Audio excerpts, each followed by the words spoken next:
Hi, everybody. Welcome to another episode of the 7 and 7 Show with Zack Ellison. Today I have with me Liz Ward, VP of ZEBOX. And Liz, I love what you're doing. Tell us about ZEBOX and what you do there. Yeah, well, thanks for having me, Zach. I love this podcast, so it's a pleasure to join. So ZEBOX is a supply chain accelerator. Our mission here is to essentially bridge the gap between established corporations and high potential startups to solve supply chain problems. Um, we're a little bit different than a lot of accelerators out in the market in the sense that we're not non-dilutive. So we're totally free and non-dilutive to startups. We don't invest in any of the solutions that we introduce to our partners. And I think that makes us it makes us very attractive to startups and helps us on the sourcing side in the sense that it's like what we're doing is problem solving, all day long. And I have found that whenever you invest sometimes in a company, it creates some bias potentially. And so by not investing and having it totally free helps us be very selective. We're also very VC friendly, very accelerator incubator friendly as well. And so that also helps our sourcing channels. We have a team that everyone on our team they've all been operators in the supply chain, whether it be at a brokerage or a trucking company, an early stage startup, et cetera. And I think that really helps us go deep with other folks as well. But we're building this ecosystem of supply chain companies. We work with ports, we work with freight forwarders, trains, steamship lines, inland barge companies, et cetera. And as you can imagine, there's all sorts of opportunity within these companies. And so that's kind of essentially what we do is we're connecting them with great solutions. So walk me through the model. How do companies become part of the cohort and what do you then do once they're in it for them? For startups, Yeah. so for startups, it's all based on the problems that we are able to gather from our corporate partners. So when we launched in 2022, we would do, and we still do, these really immersive deep dive sessions where we're on site for a couple days and we talk to all of the functional teams from HR to ops, finance, et cetera. And we gather all of the problems. And these are kind of funny sessions in a way in that you get everything. Like I remember one time someone said, "Hey Liz, do you think we could get better coffee cups in the kitchen?" And I was like, "I don't know, man, but I'll write it down." You know, but what we do then from these exercises, we amass all the things and we kind of help prioritize them with the executives at the company. And then this helps inform our sourcing. So we've done this over and over again. We've amassed over 250 problems in the last 2 years, and we have found that 80% of them fall in 4 categories. So it's operational efficiency.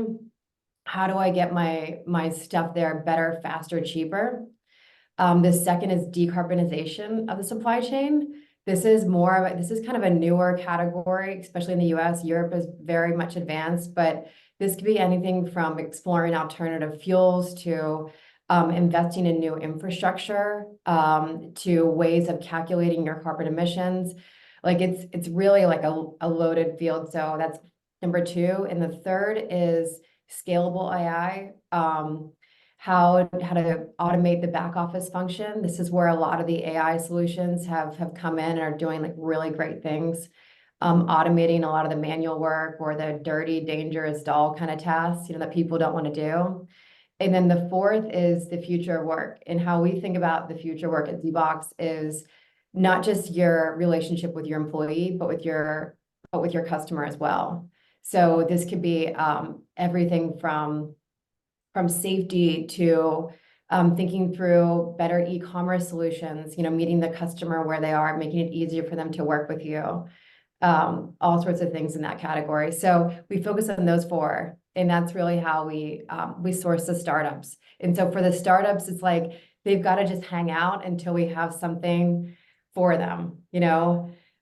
We talk to companies a lot that are really cool and they're really interesting, but they're just not a fit on the corporate side just yet. And so it's kind of like hang out, attend our events if you want to, you can be a part of the community, but in terms of commercializing and introducing you to folks, hang tight. So Liz, just to take a half step back in terms of the bigger model, is the program funded by corporations that are involved in the supply chain? And That's how right. does it work? Yes, yeah. So these companies sign up for 3-year agreements normally. And like I said, we're going in, we're doing these immersive deep dives, understanding what the problems are.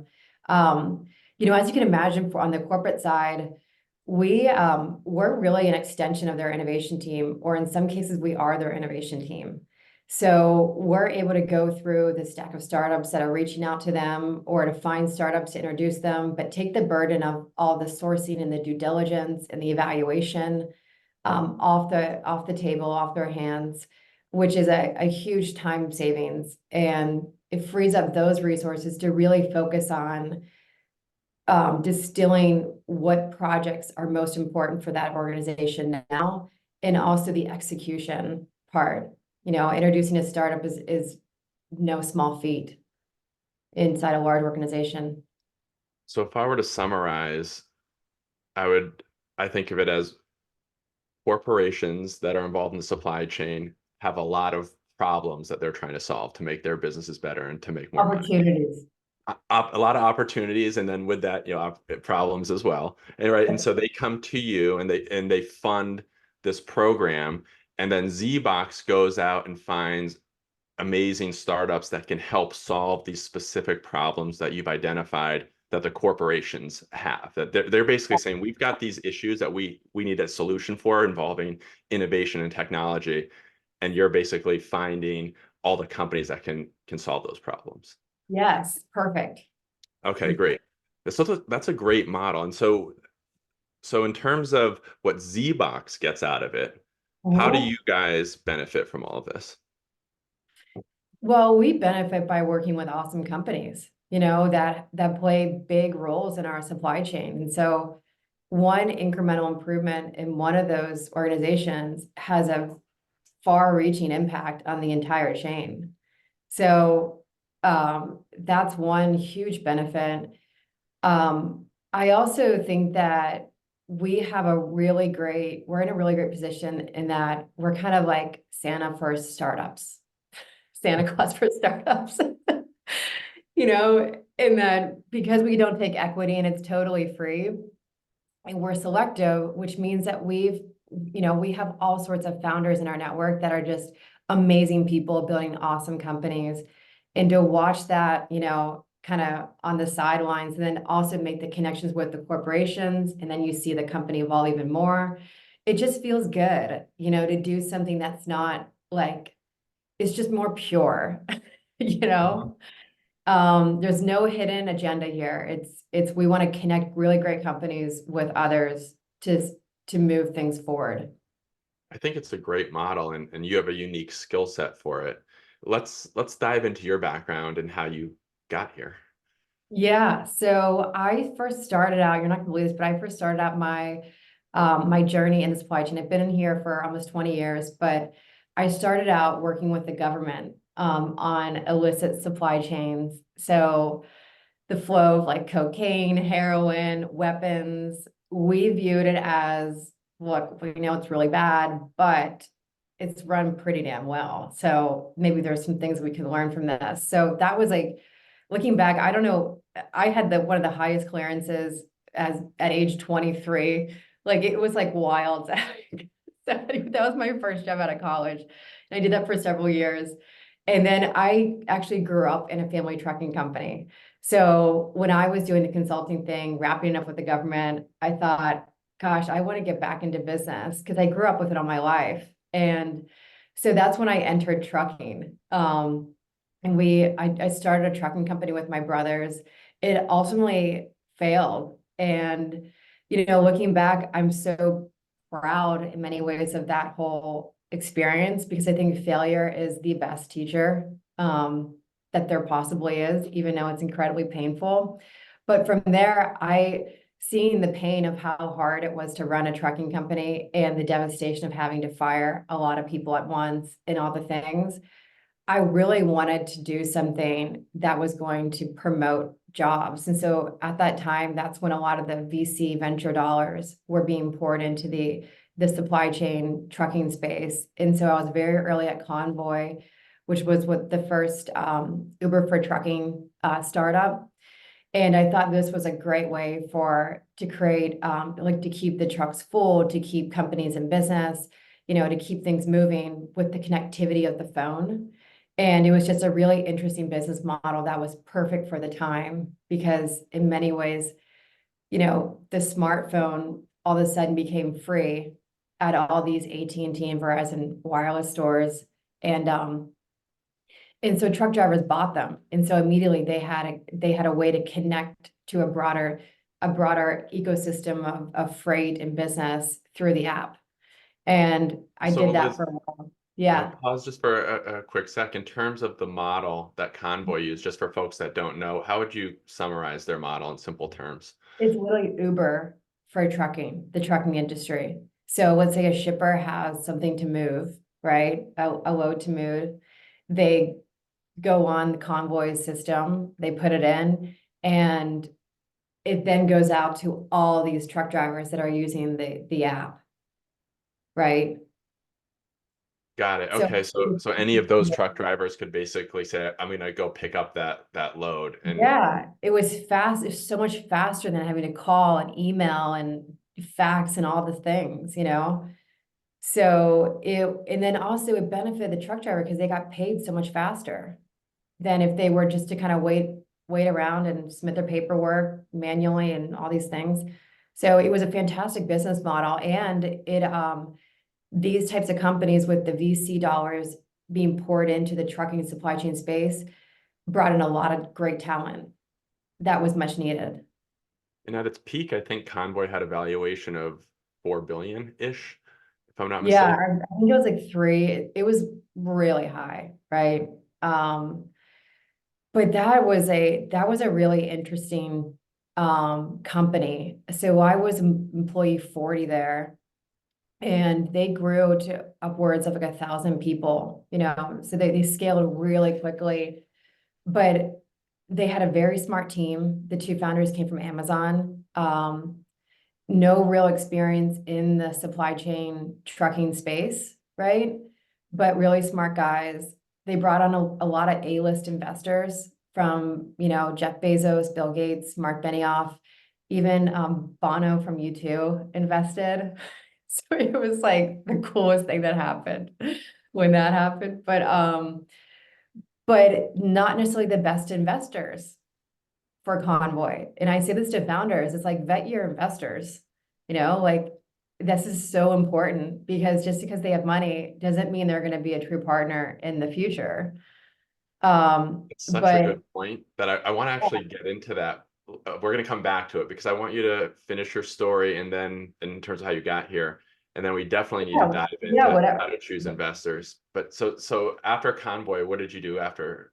And then I worked for a couple other VC backed companies, growing functions, being more of this entrepreneur, but scaling them very quickly in growth and more growth oriented roles.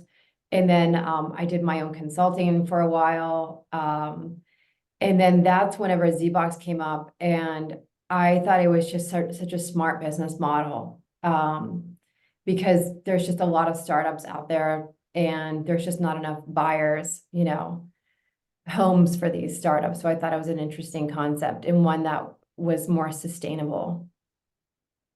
So before we move on, let's go back to two things we were just talking about. One is when you started that trucking company with your brothers, Oh. and you learned a lot of lessons from that experience, what were the key takeaways? One of the key takeaways was, don't underestimate the amount of money that you're going to need and the time it's going to take you to get there. and this concept of too much, too soon, too fast. And I think a lot of founders are getting that rhythm, that momentum of like, oh my God, it's working. Like, holy shit, this is like really picking up traction. I gotta go, I gotta go. And they lose sight of the core, which is like the customer and why you exist, right? Because it's so easy to get caught up in all the other things once, the train has left the station. So I would say focus was one of the biggest things. Also, when you're running a trucking company, it just doesn't stop. It's one of the hardest things I've ever done in my entire life. Just because the freight is always moving and there's no perfect day in supply chain, which kind of makes me like giggle in a way when I hear about full autonomy and full automation. And I'm like, do you people realize that there's really no perfect day, in this space, right? It's really hard to automate in perfection. But I would say that was my biggest takeaways: not enough money, not enough time, thinking about the focus, staying focused and not entertain any other distractions, external distractions. But gosh, there's so many, things that I learned from that whole experience. Cash, how to manage cash. God, I remember so many times it was like, how am I going to make payroll on Friday? You Cash is know, cash is king. Like the cash management is truly no joke. And I think a lot of startups have been spoiled to a degree because, they've raised a lot of money and they've also been incentivized to spend that money quickly so they can raise the next tranche of funding. And that's not a very healthy way to grow a business in my mind.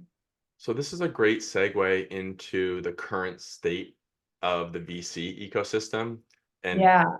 and it's very difficult for founders right now, like we'll talk about, to raise capital. And a lot of that, in my view, has to do with what happened at the peak of the market about 2 years ago, and or 2.5 years ago in 2021. So talk about the current state and then how the peak Yeah. is affecting us now. Well, Zach, better than anyone, what happened back in 2021. But especially with the supply chain space, because there were so many disruptions, we saw so much more capital being raised and the number of funds, dramatically increased. Um, and that's a good and a bad thing. Like while it was good that all the COVID disruptions amplified the importance of supply chain, and the need for innovation, coupled with like the Fed's favorable monetary policy at the time, made it just like a really ripe time for, people people to raise money, funds to raise money, and they did. It's interesting. When you look at the numbers from 2021 to 2023, the average deal size, like the check size, was cut in half. The number of funds cut in half, like everything kind of cut in half. And that's a good thing though, because it kind of made the industry a bit more focused in a way. But it led to a bloated ecosystem. The more funds, the more investment in 2021 just led to a surplus of startups. And in the space I'm in, a surplus of startups in very saturated categories. And that makes it really tough on the corporate side, because all of these founders are knocking on the same doors, and they want a shot. And the corporates are like, oftentimes innovation's like their side hustle and they have a, totally other job inside the organization. But it's hard to go through these companies and properly vet them. And how do you know if this company is better than this and this? Like, it's a lot of work, and that's where ZEBOX comes in. And I think it's a good business model, one that's going to stick around for a long time. But it all has kind of like led to this.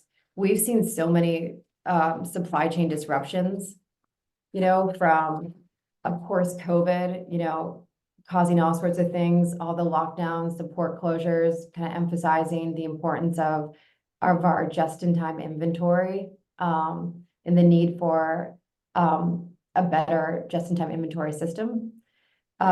We've seen infrastructure issues like the Suez Canal. I don't know if you remember that whole debacle back in 2021, where there was, I think it was called like the Evergreen ship, but it was like one of the largest container ships got stuck in the Suez Canal, and this delayed all sorts of like the ripple effect of just that, because it's one of the key arteries, for a lot of these steamship lines. That's a small thing. The Francis Scott Key Bridge last week or this week, which is so sad. That's going to be so devastating to the Baltimore economy, let alone the port of Baltimore. So there is all sorts of things happening every single day. And so the need is there. I feel like we're just kind of at the start of the innovation, really digging into innovation, solving problems with meaningful solutions and products and founders. And it's really exciting, actually.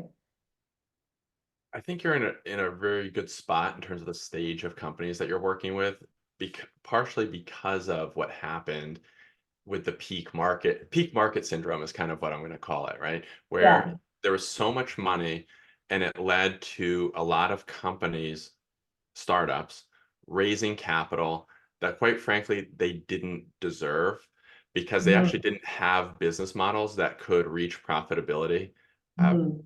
with any likelihood for the most part.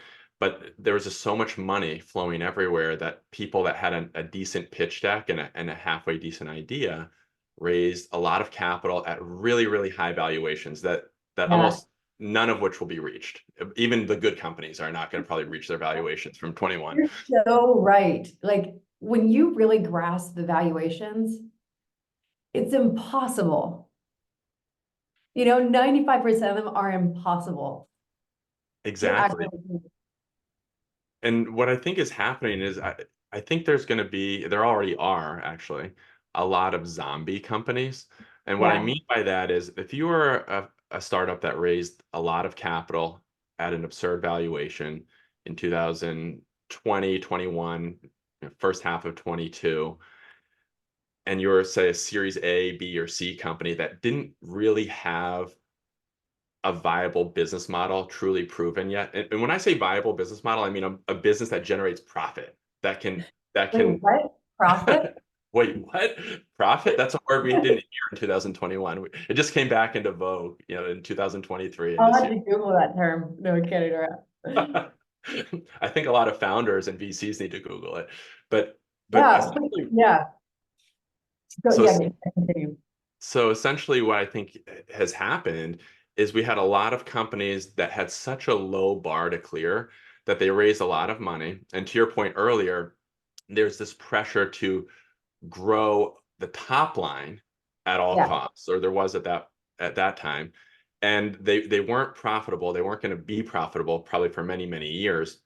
And Mhm. then when the spigot really turned off, in the back half of 22 and all of 23, a lot of these companies realized, oh, wow, I'm never going to be able to get external capital on decent terms going forward.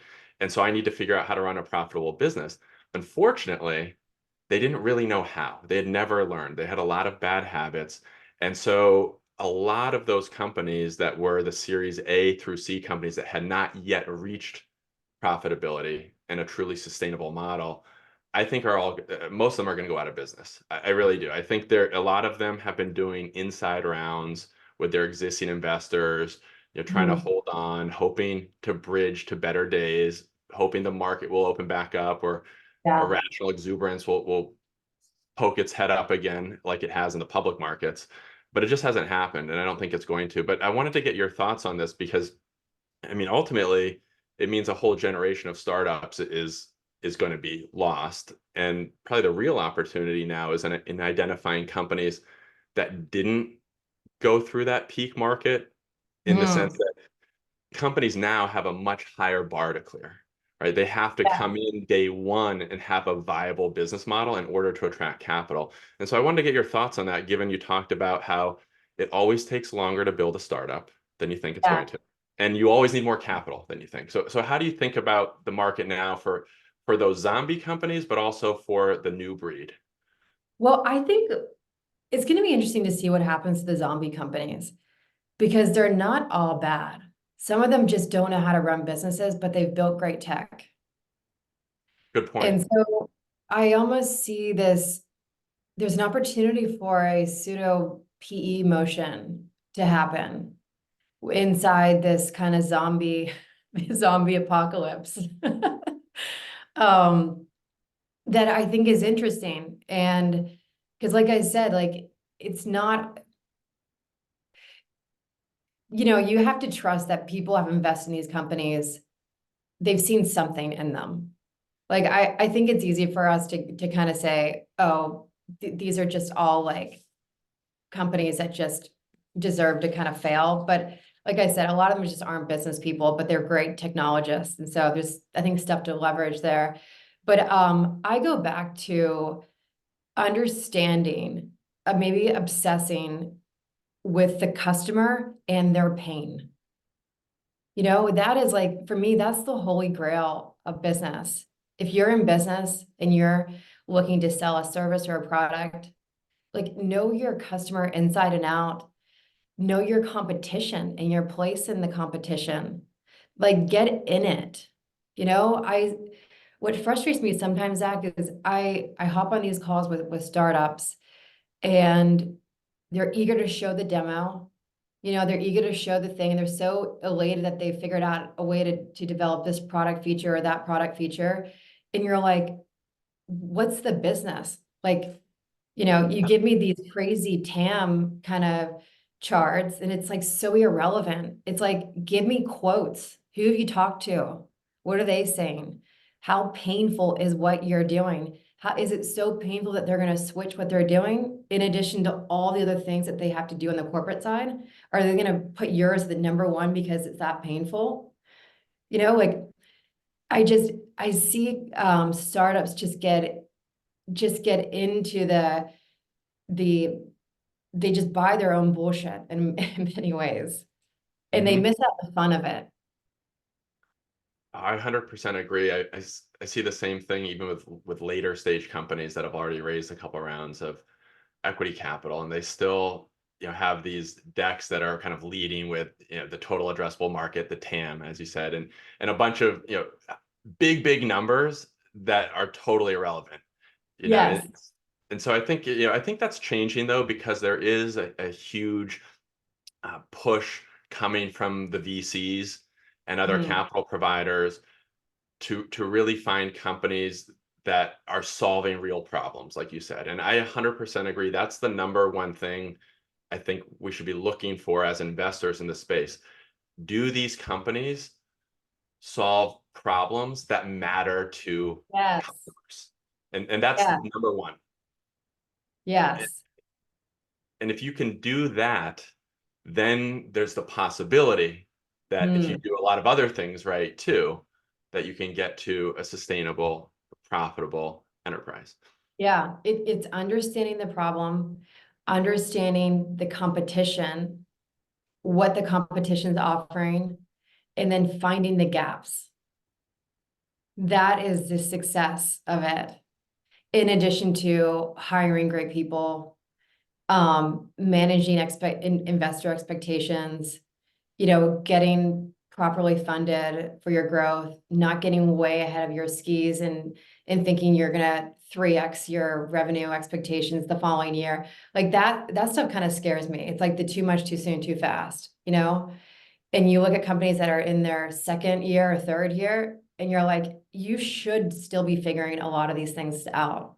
Like, and it's okay. Like, give yourself the grace and the time to do that properly and set up yourself for like a strong foundation moving forward, because I think that is just time well spent doing that. Now, to your point a minute ago, there are some really good companies that did raise capital at very high valuations in the peak market. And they are viable businesses, but they're still struggling because their valuations are nonetheless still down considerably. And so Mhm. they're still at risk of having to do down rounds. And so they're looking Yeah. at other types of capital, namely debt capital or venture debt, Mhm. some people would call it, to try to either extend their runway, uh, bridge them to uh, the milestones that they're trying to reach, or potentially Mhm. your equity raise or some other type of exit. How do you think about venture debt from just the founder's perspective? Oh, I think it's a wonderful funding vehicle to consider, and that it's non-dilutive because it's essentially a loan that you're asking for, right? But I think this is a great way for founders to preserve their equity, but while getting the capital that they need to grow their business at the right time. Um, Folks like ARI are perfect options for that. But yeah, and you know what, Zach, I see like a founders are getting a lot smarter just overall on the equity piece and thinking about who their investors are, who they want them to be, hiring really good advisors, really good investors that are going to, no kidding, help them get to the next level, that understand fluctuations in their business. And then also exploring different funding vehicles like venture debt. I think venture debt's a wonderful one that we've seen that's very popular across startups. So I want to dig into this idea of vetting your investors, of vetting your LPs as a startup. Yeah. And I think this is incredibly important. And as a fund manager, it's also important for us as well, because what I've learned is not all money is created equal. Yeah, And I say the same thing. sometimes the smallest checks come with the biggest headaches. Actually, most often, I would say the smaller the check, the bigger the potential headache. Yeah. So how do you think about startups vetting their LPs? I mean, because they do need money, and Right. some money is usually better than no money, but it's not always going to be positive in the long run. So how do you think about it? So I think their track record is number one. Like I would look at their portfolio companies and look at the success of their portfolio companies, how how what their role has been, at which phase of their journey, like if they're in it to win it, or if it's just kind of like one investment. What you don't want is investor that's looking at you as like a pony, like another pony to bet on. Hmm. I think you want a true partner, preferably one that's had operating experience inside the space that you're in, and that could open up doors for you, open up connections to other potential customers, really great vendors, really great teammates, and then to help spread your word. Because I've always said that the best marketing channel is word of mouth. And I think really good investors, are, they do that. We see that in the supply chain space. Um, in that folks, they want to align themselves with investors that get what they're doing because it's not linear. You look at the freight markets, it ebbs and flows every day, every month. And, if you have a more of a traditional investor that's just looking at your top line revenue growth, they might not be the best fit in those softer times. So I agree with everything you're saying. And the way I think about it, just to add on to what you've said, is having a diversified cap table, I think is really important. And when I say diversified, I mean having some VCs, of course, but Yep. also having other types of long-term patient capital that might come from family offices, which I think is a great source of capital, or ultra high net worth individuals. I also Yeah. think investors should have, once they've reached a state where they can service debt, in other words, they have enough revenue and cash flow to pay the interest and then pay the loan down, they should definitely have some debt in their capital table, but not too much, right? The way I think about it is, once a company is generating sufficient revenue, and this is a huge generalization, but I think most companies in the startup space, once they've reached that, call it, Series A through Series C Mhm. stage, and they're generating revenue, Yeah. typically venture lenders like to see about 10 million per year in revenue or more. Once they've reached that stage, I think companies should have about 25% of their capital being from debt, and then Okay. 75% roughly from equity. Because what the debt does is it provides uh, less dilutive capital that you already talked about. And it's also a lot cheaper because you're paying the cash interest, but all in the IRR, or the total expected Yeah. return that lenders need to achieve, is a lot lower than equity investors, Yeah. because lenders don't really have nearly as many losses, right? Most of their investments wind up paying off. They have a couple, of course, that will struggle, but generally they're hitting doubles and hitting a lot of doubles. Mhm. Whereas the equity investors realize that a lot of times they're going to strike out, and then sometimes they're going to hit a home run. So I think having some debt is key, but also on the equity side, really diversifying across different types of investors that have, some of whom should have strategic expertise or some strategic benefit. Like if you, for instance, Liz, were investing in a supply chain related company, like they'd be getting not only capital, they'd be getting incredible expertise and connectivity, right? They'd be Right. getting that almost for free, and that's worth more than the capital itself in many Right. ways. And so the way I think about it, just to sum it up, is have a diversified cap table, debt, equity, and then different types of investors on the equity side, not Mhm. just VCs that are going to kind of be all or nothing, but Yeah. others that are happy with a 2x return over In, 5 or 10 in more years. boutique VCs, I think too, that are just really focused on X. Like, again, the focus thing we talked about with the founder, how important that is. I Hmm. think the VC focus is so important. Hmm. So go into that a little bit. Yeah. So, for instance, I'll give this one. There's a VC called Venture 53 in our space, and everyone that works there they've been operators from in the trucking space, the brokerage space, etc. They've been very successful founders that have exited recently, and they have some cash to spend. And so imagine the mentorship that comes with a Venture 53 investment if you're a founder, right? Imagine the connectivity and then the advice that you're going to get of like, this actually isn't going to work. And I'm going to tell you X, Y, and Z reasons why, but this will. Let's go in this direction. You know, but this is a small VC out of Richmond. They're just starting. I think their first fund was 20 million or so, but there's a lot of these really great, more boutique ones out there. Dynamo Ventures out of Chattanooga, Iron Spring Ventures, a lot of really great, smart people, but extremely focused and able to pick because of that, able to pick really good winners. Hmm. 100% agree in the sense that having VCs that are experts in the space that have been operators can really add a lot of incremental value. Yeah. So just to summarize what we just talked about, a diversified capital table is key.